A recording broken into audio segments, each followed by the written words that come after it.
back to the Mindbender Mental Performance Podcast.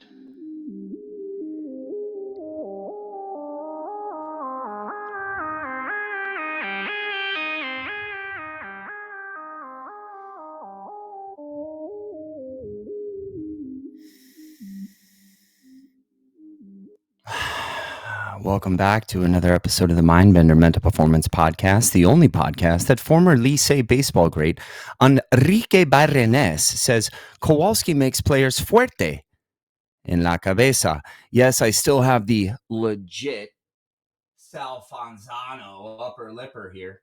And if you don't know who that is, well, this guy was one of the most recognizable upper lip sweaters in the Grande Ligas in his time, a real field commander back in his day, a receiver.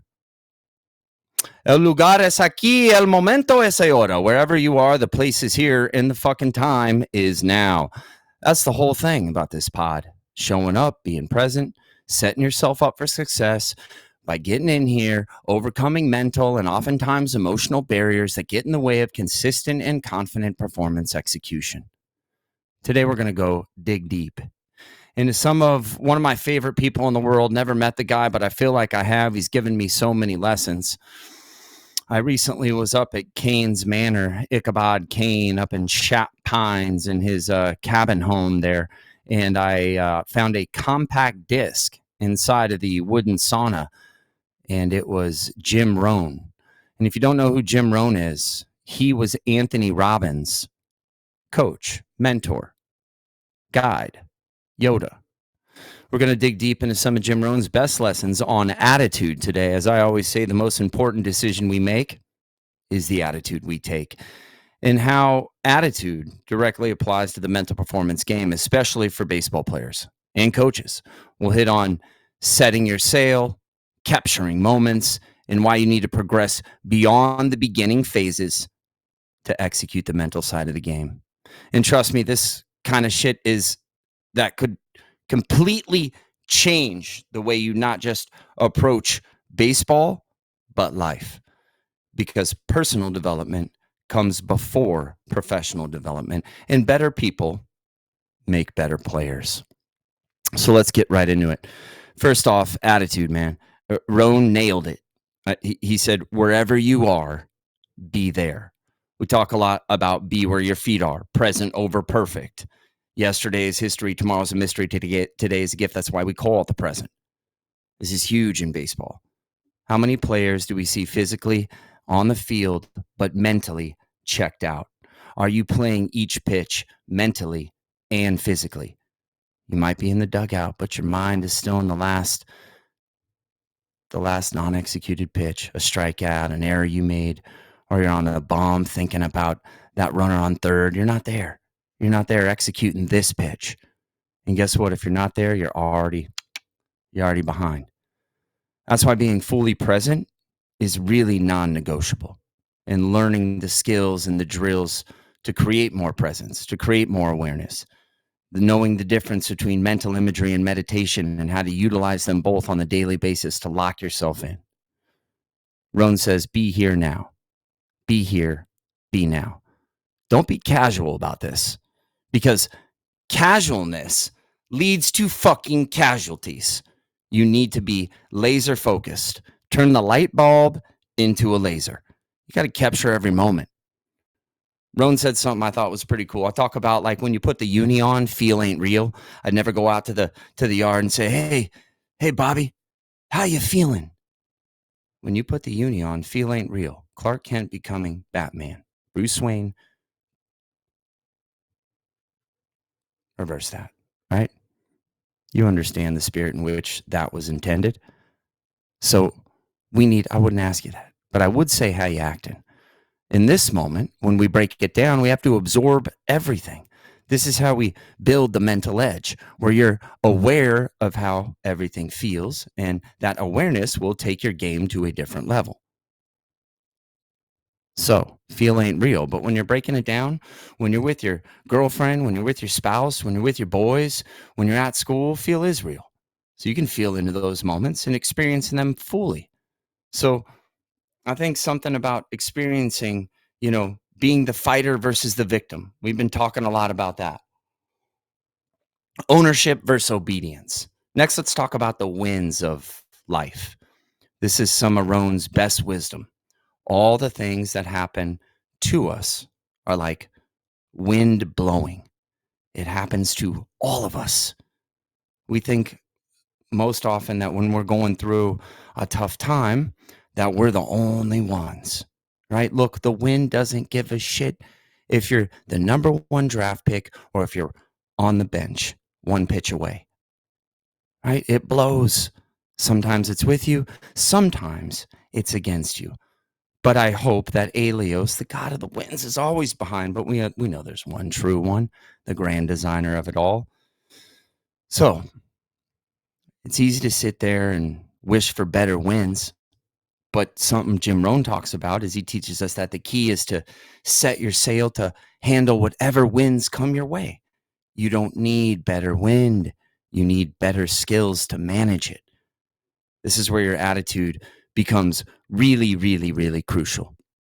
You've got to take responsibility, ownership versus obedience. You have control of your attitude and emotions. The fucking wind will blow how it's going to blow, but you control how you react, how you set your sail. Baseball is a lot like life in that way. You can't control every outcome.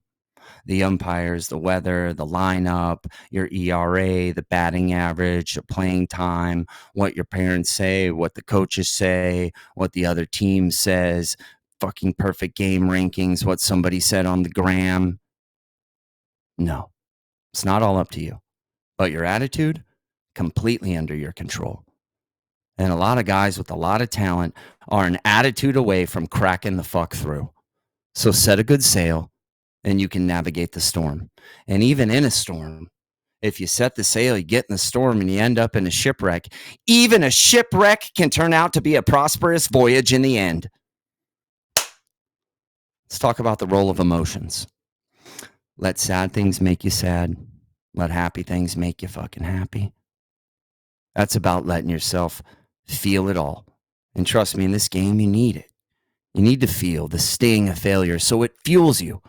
You need to celebrate the wins to let that energy fill you up. Baseball is a game of emotion, of passion. Don't take your personality away from the game. Bring it to the game. Don't hide from it. You're not a fucking robot. You want to show up to the yard or to your sport, fucking uptight nerd, or you want to be a fucking baller with the swagger and the presence and the attitude and the appearance, with the preparation, with the performance, not the results of how we perform, but how we perform, our energy and effort. So don't be the player trying to shut it all out. Trying to stay, never show them how it's okay. Let's be neutral, but let's feel into it. You need to capture and absorb the emotions. Let them teach you. Here's a catch. You got to educate the emotions, though, right?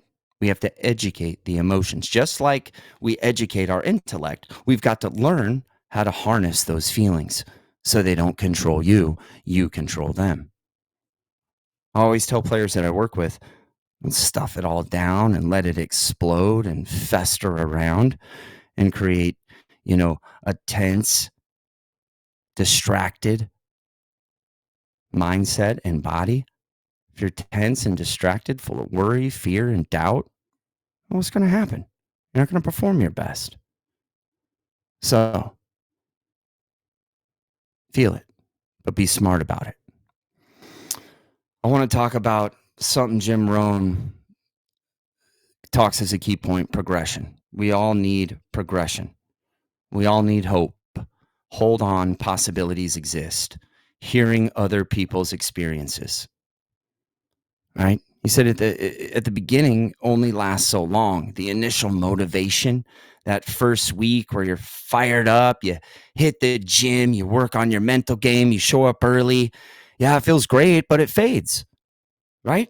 It's like you can't get on the horn with me once a week and break it down and get fired up and then revisit it. We've got to do it on a daily basis. So we give you the tools necessary to make sure that you're doing a little, a lot, not a lot, a little.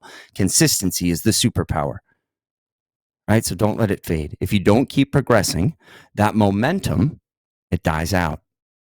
The mental game is about constantly, consistently pushing forward, getting better every day, stacking quality days, stacking quality weeks, stacking quality months, stacking quality years. And then the spiral, you just keep spiraling up. I love what Rohn talks about when he says starting small, right? Start small. Sometimes we freeze in fucking terror of the gap between where we are and where we want to go. And when people go, man, I get these little cracks, these slivers, these moments of inspiration where I know I need to have a strong bias towards action in this moment and move forward. But then that distance, that gap tends to create terror and fear, and people freeze up. It's the start that stops us. So let's talk about starting small. Eating the apple, walking around the block, repeat. That's it, so to speak, right? Eat good, move your body, have good relationships, work on your mindset, get good sleep. It's simple but not easy. You got to have a system in place, got to have habits and routines, got to work on your elite mindset, right? We got to be process over outcome. We need to make sure we're dialing in the mental imagery and meditation because things happen twice, first in our mind and in reality.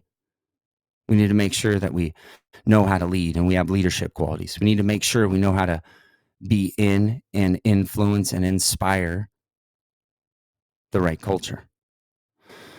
So starting small, eating the apple, walking around the block, that incremental progress, it adds up.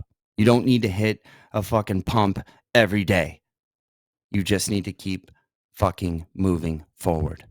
Soon enough, you'll notice that you're breathing easier, you're thinking sharper, and everything starts to click and flow.